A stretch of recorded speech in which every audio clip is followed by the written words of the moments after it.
distinguished guest, the President of the United States. It's the 24th of October, 2023, and a ceremony is taking place at the White House. It's a happy occasion. We need some more happy occasions. President Joe Biden is speaking to a gathered crowd of hundreds of invited people, there to recognize some of the country's top scientists, inventors, and thinkers.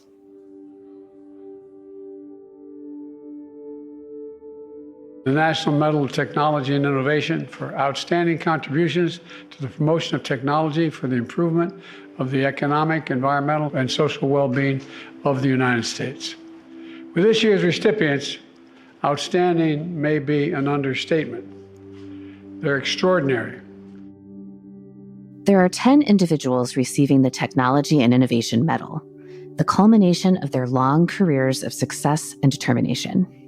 One of them, Dr. Rory Cooper, sits in his wheelchair in the front row. A one-time Army officer, he spent the last 4 decades improving the lives of veterans and the disabled. Each recipient takes their turn on stage to receive their medal, and then the military aide calls out. Rory Cooper. Dr. Cooper wheels himself to the stage. President Biden salutes him and shakes his hand. The National Medal of Technology and Innovation has been awarded to Rory A. Cooper of the University of Pittsburgh and the U.S. Department of Veterans Affairs for empowering the lives of millions of Americans. By inventing and developing cutting-edge wheelchair technologies and mobility devices, cultivating the next generation of rehabilitation engineers, and championing wounded veterans and students with disabilities, he moves us closer to being a nation that is accessible for all.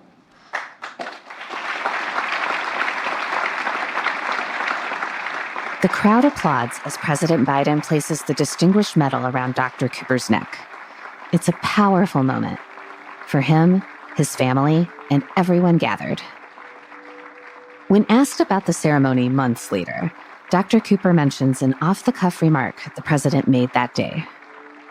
And the president made the most touching remarks. He said, "What I love about Rory's work is that he provided independence." Dr. Cooper reflects on how that one word captures the essence of his career. He gets choked up. So, I'll try to be a little less emotional with those guys, but still pretty amazing. In 1980, Dr. Rory Cooper was serving in Germany and out on a bike ride when he was hit by a moving bus. The incident paralyzed him from the waist down and led to him devoting the rest of his life to improving wheelchair technology. His research and inventions have been at the forefront of his industry and provided countless people with what they really want, and what was pointed out that day: independence.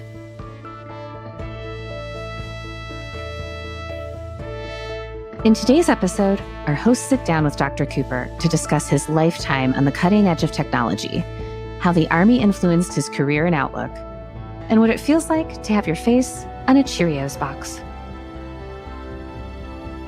I'm Carrie Varo-Heikes, and this is Army Matters.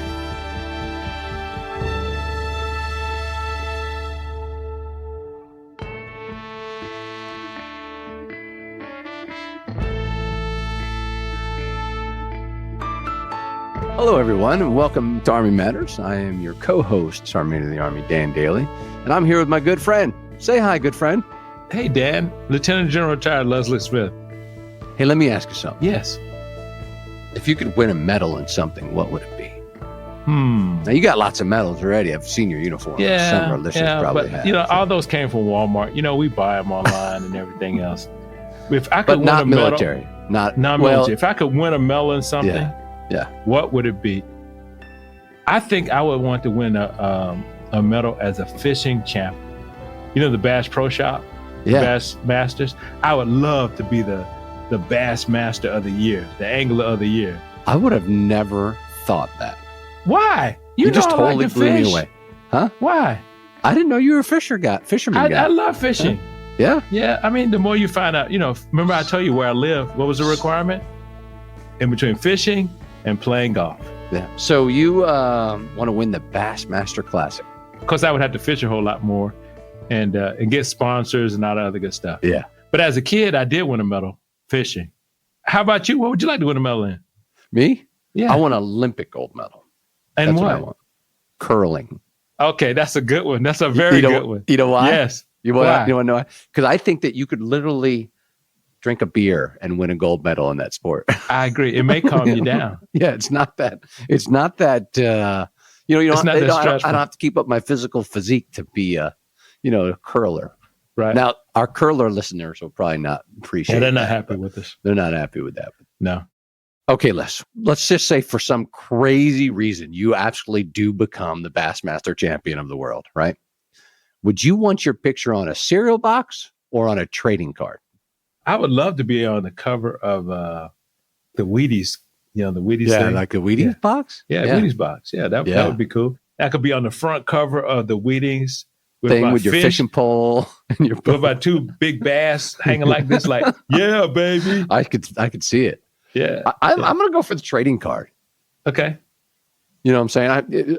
Could you imagine me with my curling Olympic gold medal on a trading card and kids all over the country? So would you have the curling little jobby thing, the long pole in your hand? Broom.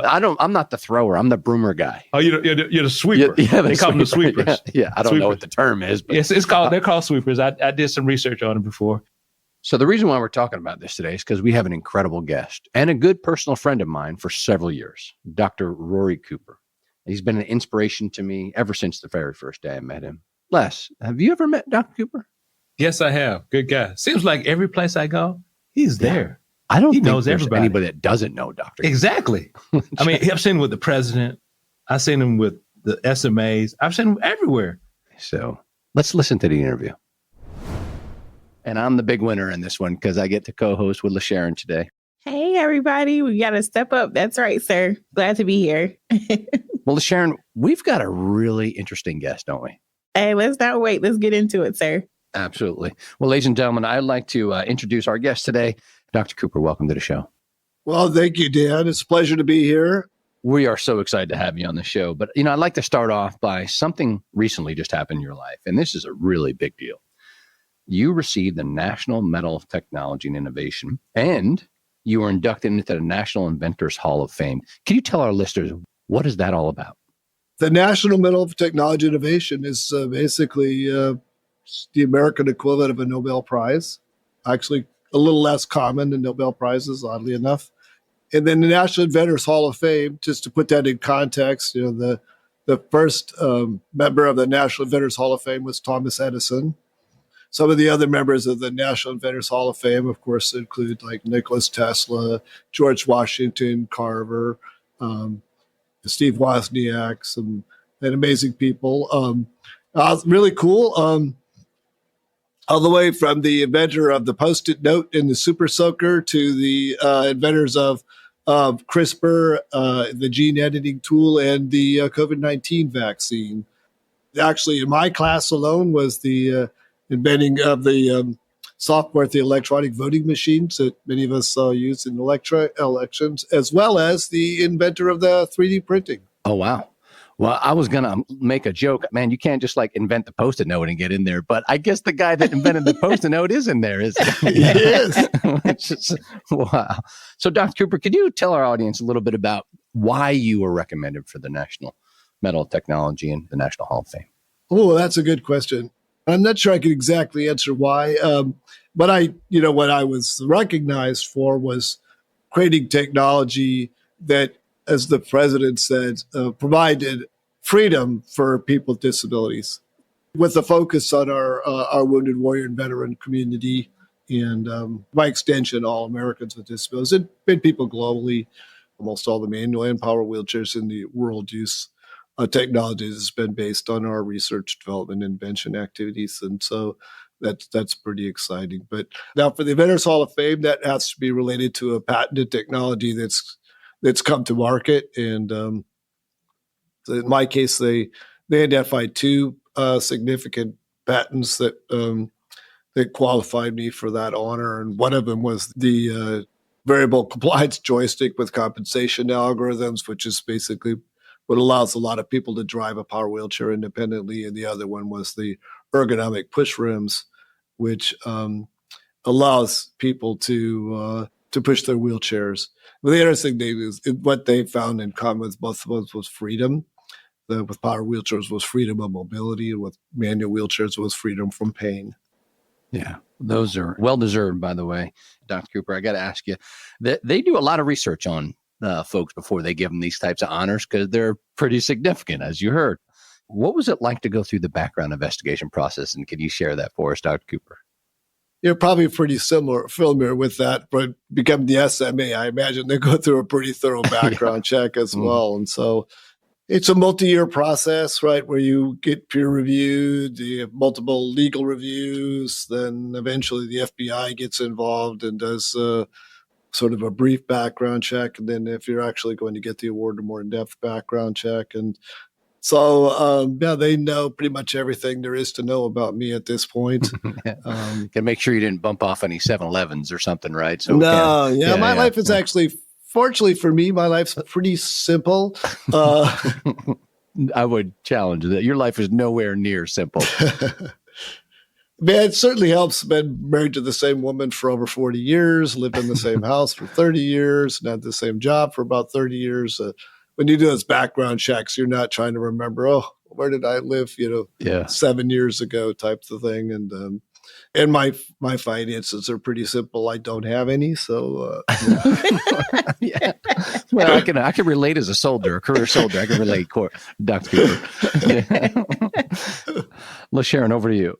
Dr. Cooper, you're an award-winning inventor and bioengineer, but I also hear you're an Eagle Scout, and then you joined the Army.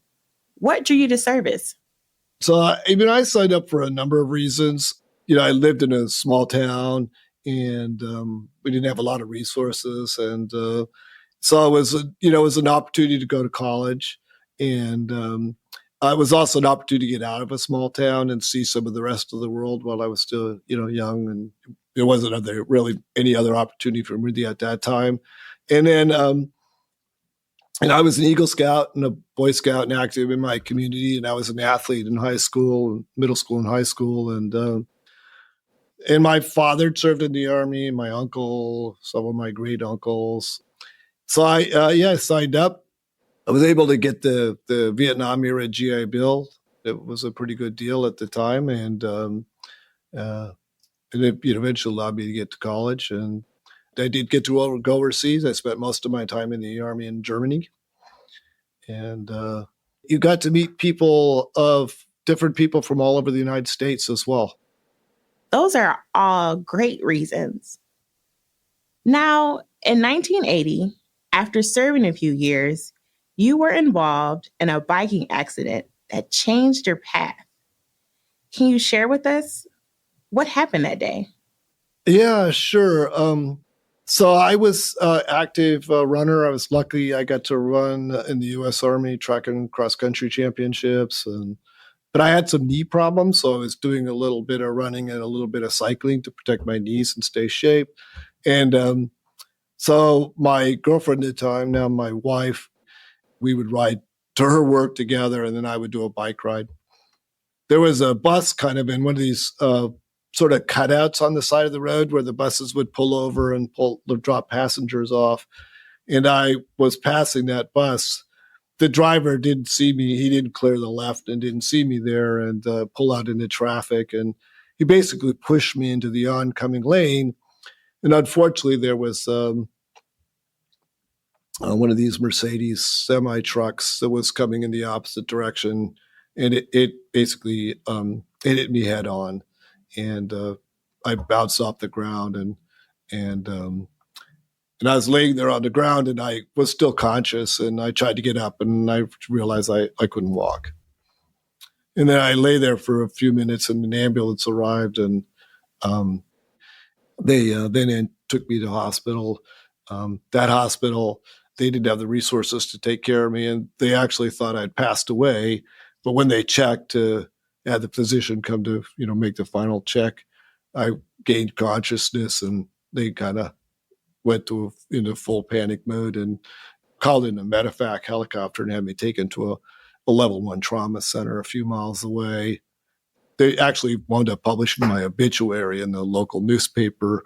My mistake, obviously.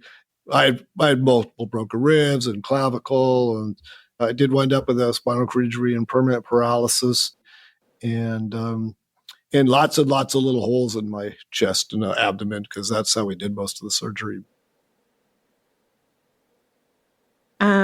That is quite a story, and we're so thankful to have you with us. What would you say helped you through that process following your surgeries? A lot of things, you having that support of your friends and family. My mother and my sister came out and spent some time there. Rosie, she was my girlfriend at the time, and I was an E4 when she met, or a young specialist, and she helped me get promoted to sergeant, and just help me polish off some of the rough edges, make you look a little sharper, study a little bit more. But one of the things I remember was just, I was a civil affairs NCO for General Clarence McKnight. And he actually came into my hospital room and said, "Don't give up on your dreams. You need to go to college. You need to go become an engineer." He was an electrical engineer, and said, "Go out, become an engineer, and you could still do great things for the world." Dr. Cooper, that's just great advice, and I'm so glad you took it. Now, what's the most important lesson that you learned from being a soldier? Great question. So, I'm a graduate of the Grafenberg-Vilsek NCO basic course. So that's where I went to school. So you can tell they do a great job there. If you use Dan and I as examples, right? That's right. Yeah. I don't know if I'm putting Dan and Dr. Cooper in the same category. I don't think I'm beyond the list that you are on, Dr. I don't know. We're graduates of the same basic course, at least, right? Yeah, that's right. We had the same, we were totally different directions though afterwards. But, the other thing I learned at the NCO basic course, and I learned from the NCOs and my example of Captain Martin, or who retired as Colonel Martin, is if you take care of your people, they'll take care of you. And the Army is a people-oriented organization. Of course, yeah. The Army doesn't have ships like the Navy and doesn't have airplanes of the same type as the Air Force. Obviously, we do have airplanes. I think we actually have more for vehicles that fly than the Air Force does. But so, it's a very people-oriented. And so that, I think, is also something I took away as well. So it's about taking care of your people and taking care of each other. And so that's always been very important to me.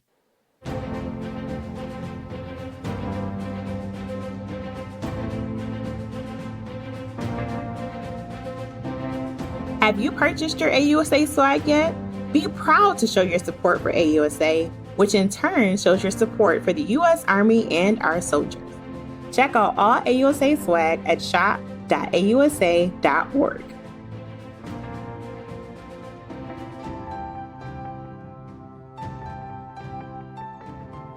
Welcome back to Army Matters. Now, just before the break, Dr. Cooper, you talked about how important it is about taking care of people. And I'd like to throw in a little personal story here, because one of those people that Dr. Rory took care of throughout his life was my son. And Dr. Cooper mentored my son while he was at an internship at the university. And today, he's an aerospace engineer. Now, I just mentioned that you work in the greatest state in the world. Oh, that's right, listeners, the great Commonwealth of Pennsylvania. Can you tell us exactly what you do at the University of Pittsburgh? So I have basically 3 job titles. So at the University of Pittsburgh, I'm the Assistant Vice Chancellor for Research in Health and STEM Collaboration. And then I'm also the FISA Foundation and Paralyzed Veterans America Distinguished Professor of Rehabilitation Engineering. At the same time, I am also a Senior Research Career Scientist and Center Director for the U.S. Department of Veterans Affairs. So what do you do on your days off? Right? Well, Rosie tells me to do. Oh, my goodness. I want to focus on the one job that you mentioned last. Okay. Because we could be here for hours talking about your accomplishments, and one that's near and dear to me and many of our listeners is your Veterans Affairs work that you do now. Can you talk to us a little bit about the things you do and the impact that you have made in this space in the time that you worked there? Sure. Well, I had the good fortune of founding the Human Injury Research Laboratories as a joint effort between the University of Pittsburgh and the U.S. Department of Veterans Affairs. What we do is we create and evaluate technologies for our veteran community that don't exist. We primarily focus on our veterans with severe disabilities that affect their mobility and their manipulation skills. So they'll use their arms and their legs. We've worked on, manual wheelchairs, sports and athletic equipment. I helped start the Warrior Games, for example, with General Cheek years ago. And we work on motor vehicles and even public transportation systems. And we also work on robotics, like devices for people to prepare meals or to get in and out of their wheelchair, to get in and out of bed. So I run a team of about 70 people, engineers, physicians, physical therapists, some business people, a large number of postdocs and students and student interns. Our goal is to create those technologies that veterans need that don't currently exist, or to identify emerging products or technologies that can be adapted for veterans to live fuller, healthier lives and pursue their life goals. Before we get into anything else, I have to ask you a very important question, Dr. Cooper. What is more special to you? Being on a Cheerio box or a collectible trading card? Great question. When the Cheerios box happened, that was a lot of fun. We got to go to the meeting of the folks that run all the PXs and all the VA canteen stores, and that was a lot of fun. And I have to tell you a little funny story about that. When at the end, they gave us like a little box and said, you can go around and just go to the vendor booths and just whatever you want, throw in the box and we'll mail it to you. And I said, one of the soldiers that I mentored, it was a student of mine, is deployed to Iraq. I'd rather not have a box, but I'd like to have my box shipped to him in Iraq. And they said, in that case, Dr. Cooper, just take everything you want. We'll ship it. And so we ran around and gathered up a bunch of stuff, mailed it to him, and it was great. He sent me this picture back of all the stuff on the table and all the medics and everybody in Iraq, and big thank you for sending that stuff to him. So that was, to me, kind of the special thing. And getting to go to different PXs and into the exchanges at the VA and stuff was fun. They're both pretty amazing, but they all pale in comparison to my wife Rosemary decided to marry me. Oh, your best thing ever. So just to close this out, Rory is a world-class hand cyclist, a Paralympic hand cyclist, and has received the bronze medal doing that. But he also races all over the world. I got the opportunity to race with him, not against him, just out. I might say it sounds like we need to do a race. No, I would lose. Trust me. He is actually world-class hand cyclist. But I got to race with him as an escort on my bike while he did the Pittsburgh Marathon. So that was awesome. But tell us a little bit about that journey, Rory, about what you found in hand cycling, why you do it. It keeps me in shape, helps keep me alive. It keeps me positive. It's something I do with other people. Rosie rides her bike with me pretty often when we train. And I do think it's important to find sort of healthy physical activity to do and try to maintain that over a lifetime. It's help keep my body weight down and like the SMA, stay fit and get out there. Yeah. Of course it's just kind of fun to be over 60 and still be able to to be in there hanging in the draft to somebody who's in their 20s. It's even more fun when every once in a while you hear the young guys sort of handing out the medals before the race starts. But it's really just about being fit and mentoring other people's and trying to demonstrate what a healthy lifestyle can do. That's amazing.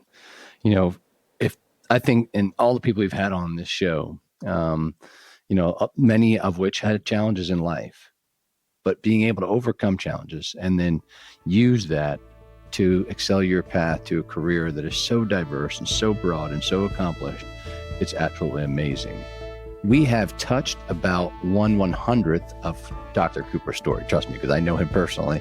And I just want to thank you, Dr. Cooper, for all you do, for all you continue to do for our veterans, for being a shining example of a U.S. Army former soldier and a soldier for life. And I'm just proud to be around you and know you and having you on the show today. Thank you. Oh, thank you, Dan. I'm proud to call you my friend. Yes, amazing, an outstanding person. And his wife, Holly, as well. He like me, is lucky. Married. He begged her to marry him. Way up. Yeah. Well, thanks for joining us, Dr. Cooper. Thank you. In today's episode, Dr. Rory Cooper discussed the importance of mentorship and taking care of people that work with you. In today's shout out, we received not a voice message, but rather an email from a member of the Army Medical Corps, Captain Ezra B.U. Major Kelly Chahonis is the director of the Internal Medicine Residency Program at William Beaumont Army Medical Center at Fort Bliss, Texas. Last year, I was selected for a spot at this residency program. Although I came in with some concerns about my ability to perform, I was able to progress appropriately. Major Chahonis believed in me when few others would. Sincerely, Ezra. If you'd like to give a shout out to someone in the Army family, leave us a voicemail at 703-236-2914 or email a voice note to podcast@ausa.org.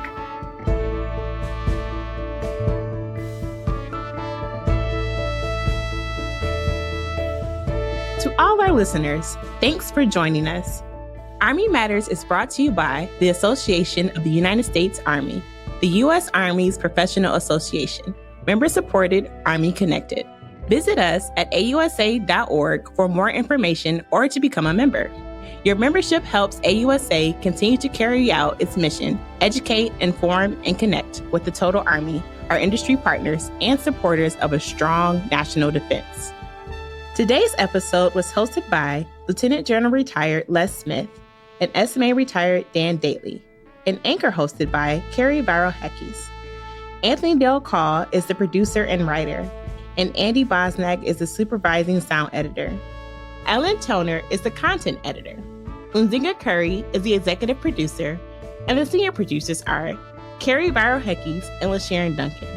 Be sure to subscribe to Army Matters wherever you get your podcasts, and please leave a review. As you know, we love seeing stars in the Army, especially if it comes in the form of a 5-star review. AUSA's Army Matters podcast can also be heard on Reach Across America Radio on Monday at 8 p.m. Eastern, on the iHeartRadio app, the Odyssey app, and the TuneIn app with the search of the word Wreath. AUSA's Army Matters podcast primary purpose is to entertain. The podcast does not constitute advice or services. While guests are invited to listen, listeners, please note that you're not being provided professional advice from the podcast or the guest. The views and opinions of our guests do not necessarily reflect the views of AUSA. For questions or to provide topic recommendations, email us at podcast@ausa.org. I'm LaSharon Duncan. Hope you have a great Army Day. Hooah!